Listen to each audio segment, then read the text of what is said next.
قبل ما نبدأ صلوا على النبي واشتركوا في القناة وفعلوا زر الجرس علشان يوصل لكم كل جديد. بيبدأ مسلسلنا مع سان بطلتنا الكيوتة وهي مع نصها التاني وبطلها الوسيم، وكانوا في مكتب الجواز بيتجوزوا. بنعرف ان المفروض جوازهم مدبر، وبيجي لها اتصال من صاحبتها بتقول لها انها ما راحتش تقابل العريس اللي جهزته لها.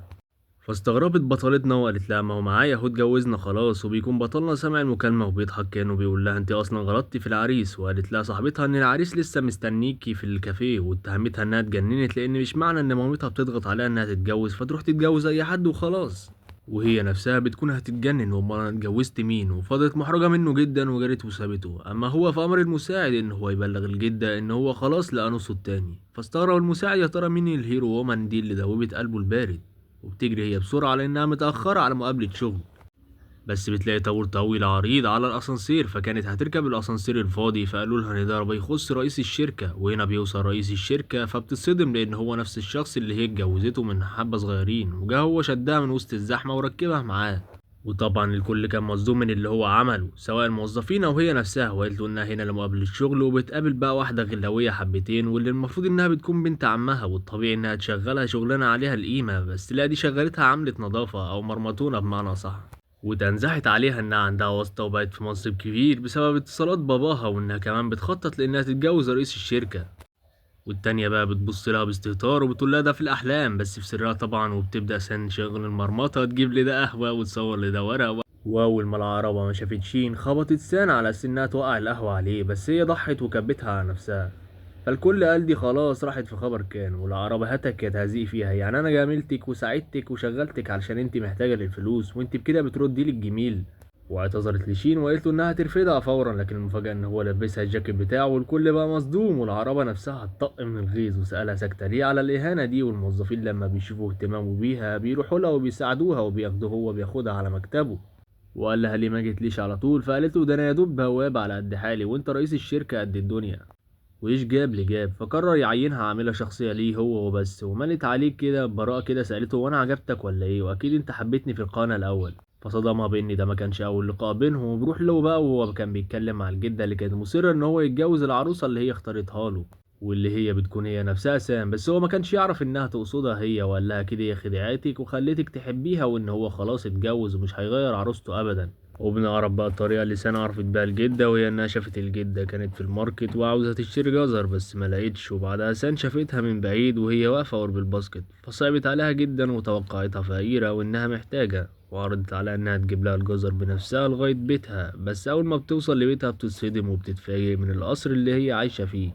وقبل ما تدخل بتتفاجئ بالواد ده واللي بيكون حبيبها القديم، وسابها علشان ارتبط ببنت غنية وافتكرها عملة توصيل. ولما قالت لهم انها جاية وجايبة هدية لصديقة ليها اتنمروا بانها اكيد مصاحبة الجنايني او البواب.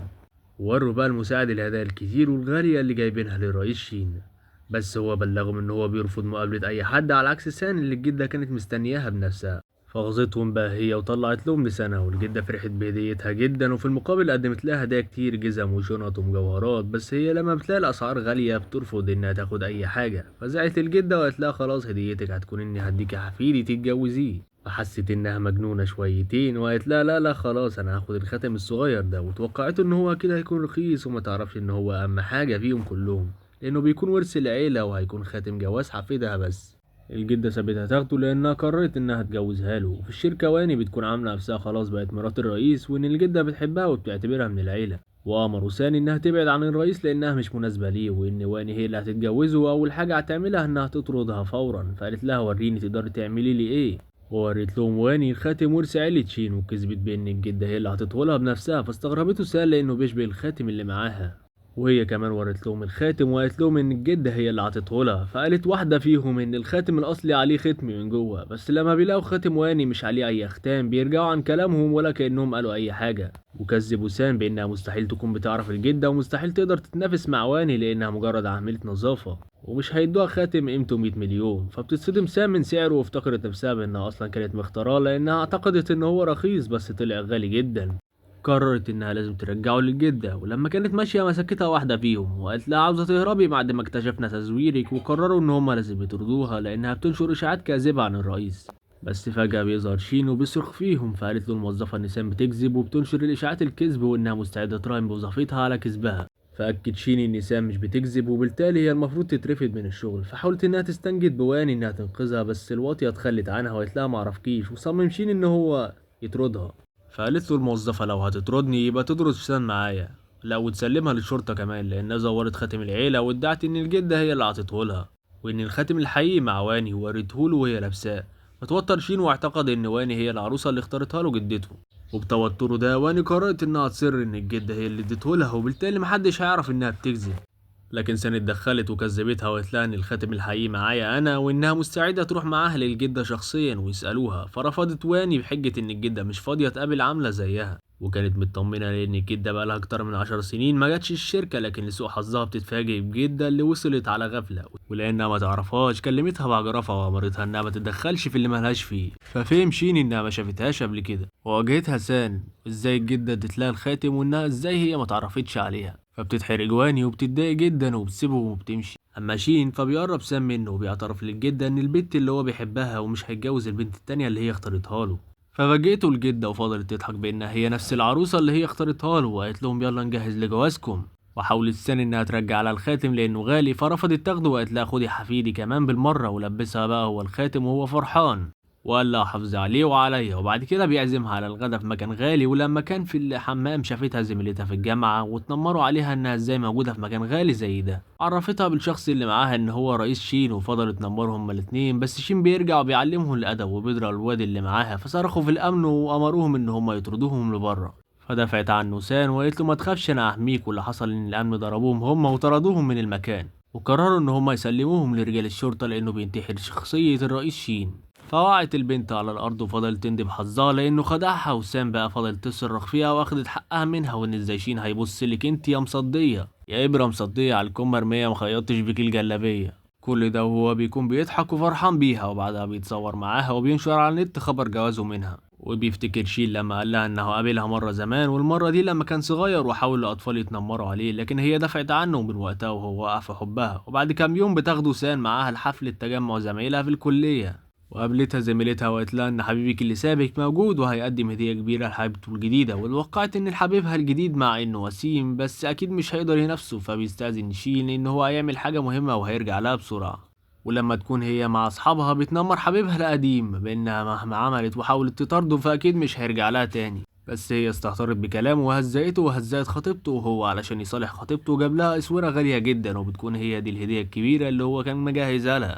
فضلت هي تغيظ في سام بانها مستحيل تلبس اسوره زيها في حياتها، وعرضت عليها انها عندها عريس ليها غني بس عنده 70 سنه وبشرط انها تنسى حبيبها. وهنا بيكون على وصول شين وقال لهم بتحدي كده ان مراتي مش محتاجه له، وبيفاجئهم وبيلبسها صورة أكبر وأغلى، فبيتهموا الواد ده إنه هو أكيد سرقها أو إنها تقليل لأن دي ورث لعيلة شين. فعرفه بنفسه بإن هو الرئيس شين وإن سام بقت مراته وألغى يتعاون معاه، فبيتصدم الواد وبيقع على الأرض من حسرته على الشغل اللي طار. وفضلت هي فرحانة جدا ومتحمسة باللي حصل، وبتقوله انت عامل زي الناس في التلفزيون ماشي بحرس وعندك عربية ما حصلتش، وهو بيكون بيبص لها فرحان بالكيوتة الصغنونة اللي بقت من نصيبه. وتاني يوم بتكون هي مع الجدة في مطعم وبيقابلها نفس الواد واتهمها انها كذبت عليه وانها هجرت شخص يمثل شخصية سين، وقال لها كده لانه بيكون استلم دعوة لحضور حفلة كبار رجال الاعمال، فاعتقد هي ان ده شيء اعلى من منصب شين، وقررت انها ما تسببلوش مشاكل، واستفزت خطيبته بانها لو اتذللت لها فممكن تاخدها معاها للحفلة. فتحدتها الجدة بانها تروح للحفلة من غير ما تتوسل لها ولا حاجة، فضحكوا على كلامها وقالوا لها هنستناكم. وكانت سنة قلقانة بس طمنتها الجدة بانها قد كلامها وهتروح على الحفلة. وفي الحفلة اول ما الواد بيشوف شين بيهجم عليه علشان يضربه بما انه محتال وكذب عليه، بس شين هو اللي بيضربه وبيوري له مقامه. فصرخت خطيبته بان هو مش كفاية نصاب ومحتال، لا وكمان بيتهجم على الناس، لكن بيتفاجئوا بكل الموجودين بيهاجموهم هم وبيهزقوهم وانهم ازاي مش عارفين السيد شين. فبيتصدم الواد وبيسأله بخوف كده طالما انت نفس الشخص ليه بعتلي دعوة للحفلة؟ فعمل زي الخواجة بيشو وقال له انا بعتلك الدعوة علشان اكد عليك ان الشراكة ما بيننا انتهت. فبيغمى عليه من جديد وبتوصل سارة وما بتكونش فاهمة اللي حصل، وبتخاف عليه وبتلوم ان هو ازاي يعمل مشاكل في المكان هنا، ومن غير تفكير سحبته وجرت بيه بسرعة لانها كانت خايفة عليه. وتاني يوم هو في الشركة ومش عارفة ازاي هو لسه سايبها تكون عملت نظافة. بتؤمر هواني إنها توصل أوراق مهمة، وبنعرف إنها مدبرة لها مكيدة وإنها هتتهمها إنها بوظت الشغل، وأكيد الرئيس هيرفدها، وشجعتها صاحبتها ووعدتها بإنها هتدعمها لأنها ساعدتها وما خلتهاش تترفد. لكن اللي بيحصل إن شين لما بيلاقي الشغل متلخبط بتقول له واني إن ده شغل سان، قرر يبدل ما بينهم في الشغل ويخليها هي عاملة نظافة بإنها مش قادرة تقوم بشغلها لوحدها. وطبعا هي بتتقمص وبيأمر هو سان إنها ما تنفذش شغل أي حد وإنها تنفذ أوامره هو بس. وليلتها بيكون في حفلة عمل مهمة، وبتتوقع واني إن هو هياخدها معاه، لكنه فاجئها بإن هو هياخد سان. فالعرابة راحت قالت لها إن الرئيس عمل حادثة ومفيش أي وسيلة تواصل معاه، فصدقتها الكيوتة وخافت عليه جدا وجرت بسرعة علشان تدور عليه بنفسها. وبكده واني بتكون عملت اللي في دماغها بإنها تخفي سان وقت الحفلة، وهي اللي بتجهز بدلها، وقالت له إن سان مش عاوزة تروح وإنها مستعدة تروح معاه، لكن هو رفض وقال لها يا إما سان يا إما بلاش. وكل ده وهي بتكون بتدور عليه وبتسأل المساعد عنه، وهنا هو بيوصل، وأول ما بتشوفه بتبقى كأن روحها اتردت ليها، ولما بتطمن إن هو بخير بيغمى عليها من كتر التعب. فبيقرر إن هو ما يروحش للحفلة ويراعيها بنفسه، بياخدها البيت وبيفضل سهران جنبها طول الليل. وأول ما هي بتفوق وبتعرف إنها بره بيتها من امبارح بتخاف لأن كده مامتها هتقلق عليها، وكانت هتخرج من عنده بس شافت مامتها بره فرجعت في كلامها لأنها خايفة إن مامتها تفهمه غلط. وبنعرف ان هما بقوا جيران وساكنين في مبنى واحد، لان شين ساب قصره وفضل ان هو يكون في بيت جنبها. ولما كانت هي مع مامتها بتقول لها ايه رايك لو اتجوزت الرئيس شين، فقالت لها هو انت سخنه ولا ايه يا حبيبتي، وقالت لها احلامي براحتك محدش هيحاسبك على الاحلام. وبعدها بتكون سام متضايقه ان مامتها مش مصدقاها، وقالت لشين ان هو لازم يقابلها عشان يثبت لها كلامها. فبيتحمس جدا لانه معنى ان هو يقابلها ان جوازهم هيكون علني وهيعيشوا مع بعض في البيت واحد، والكلام ده طبعا بيحرقها جدا. وبيروح فعلا عشان يقابلها وبيجيب لها 3 هدايا معاه، فقالت له ان مامتها ست بسيطه ومفيش داعي لكل الهدايا دي، بس هو صمم علشان تحبه اكتر. فجدته الكيوتة بقى كده من خده وفضلت توصيل وصايا العشر تكون لطيف وظريف وتخليها تحبك، واوعى تقرب لي قدامها، وهو زيه زي اي زوج مطيع ما بيقولش غير حاضر حاضر حاضر وبس. وهنا بيفتح الاسانسير وبتقف في وشهم مامتهم، وصباح الاحراج بقى، وبتكون مامتها مش مصدقه ان واحد غني زي دوت بيحب بنتها، ونصحتها تبعد عنه علشان ما تقللش من نفسها. وتوقعت ان اكيد عيلته مش هتوافق بيها، بس بتتفاجئ بان هو واقف قدام بابها ومعاه الجده جايين عشان يخطبوها بشكل رسمي. واقنعتها الجده ان هم يتشرفوا بنسبهم، وهنا بس مامتها بتوافق وتبارك الجوازه. وبيقدم لها المهر بقى عربيات وفلوس، فسالته الكيوتة مش خايف ان انا اخدهم واهرب، والله انا اللي عاوز اخدهم واهرب. فقال لها شينو اهربي وخديني معاكي. بعد كده بتقابل صاحبتها وقالت لها ان حبيبها الاولاني كلمها وعايز يرجع لها، وان هو فلس وخطيبته سابته، فقالت لها لو كلمك تاني بلغيه انها وقعت في حب شينو ومش هتسيبه ابدا. بس بتتفاجئ بيه تاني يوم مستنيها تحت بيتها وطلب منها انها تديله فرصة تانية وبيبدأ من جديد، بس هي رفضت لانها بالفعل حبته ل3 سنين ودعمته كتير، واول ما جاله شوية فلوس اتخلى عنها، وهزقته بانه ازاي يوريها وشه تاني بعد كل اللي عمله وبعد خيانته ليها، وامرته ان هو ينساها وما يجيلهاش تاني ابدا لانها خلاص بقت متجوزة. فبيصور عليها ومش بيصدقها انها ازاي تتجوز حد تاني وهي لسه بتحبه، وقال لها بكل ثقة كده ان الرئيس شين مستحيل يبصلها ويتجوزها. فحاولت كتير تبعده عنها لانه كان ماسك ايديها بقوة بس معرفتش، واتهمها انها بتكذب عليه، فقالت له انها تثبت له كلامها. وهنا بقى كلمت شين قدامه واتفقت معاه ان هم يقضوا ليله مع بعض في اوتيل، وطبعا شين ما بيصدق، وبرضه الواد فضل مصمم انها بتخدعه وان هو لازم يروح معاه للاوتيل ويتاكد بنفسه ان شين جالها، وحاول تاني انه يقنعها ان هو هيتعدل وهيحبها هي بس ومش هيخونها تاني، وبرضه كان رافض يسيبها. لكن هنا بقى بيوصل شين وبيديله بالرجل وانت ازاي تضايق مراتي ولسه ما اتعلمتش من الدرس اللي اديتهولك، وهي سالته اذا كان لسه مكذبه ومفكره بتخدعه. ومسكت ايد شين وغاظته وقالت له انها حالا هتبدا حياتها الجديده مع جوزها، والواد بيكون مرعوب من شين واعتذر لهم واخيرا بيصدقها. اما شين بقى فقفش في كلمتها وبيصر ان هم يلاقوا دولتهم مع بعض، والكيوتة بتكون محروجه ومش قادره انها ترجع في كلامها وبتضطر تستسلم. وهنا نهايه ملخصنا، واشوفكم الملخص الجاي. متنساش تحط لايك واشتراك، والسلام عليكم.